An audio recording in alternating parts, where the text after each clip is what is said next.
একটা দুটো কথা বলতে বলতে একটা অশান্তির সৃষ্টি হয়ে যায়। যেহেতু এক কথা দু কথা কারোর গায়ে সহ্য হবে, কারোর গায়ে সহ্য হবে না। তো বাইরে বেরোবার থেকে বাড়িতেই বসে থাকি, একটু ফোন ঘাঁটি, একটু ভিডিও করি, একটু লাইভ করি, একটু পাঁচটা বন্ধুর সাথে একটু মেলাম, একটু মিল হলো, কথা হলো, ব্যাস এইটুকু। এই বেশ ভালো, অনেকটাই ভালো। নালে বলবো ওই তো সব কাজে বেরিয়ে গেছে, হাঁড়ির খবর নিতে বেরিয়ে পড়েছে বাড়ির বউ। এটা মানুষের প্রচলিত কথা, এটা মানুষের মুখে মুখে এই কথাটা রয়েছে। হুম, তুমি নিজেই বলো না, আমাকে বলতে লাগবে না, নিজেই একবার চিন্তা করে দেখো না।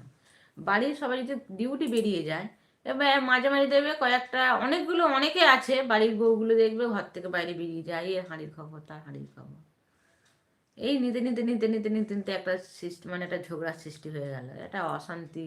ধুর, আমার ওইগুলো ভালো লাগে না। কাজে বেরিয়ে গেল, কাজ ছাড়া হয়ে গেল আমার, ফোনটা নিয়ে একটু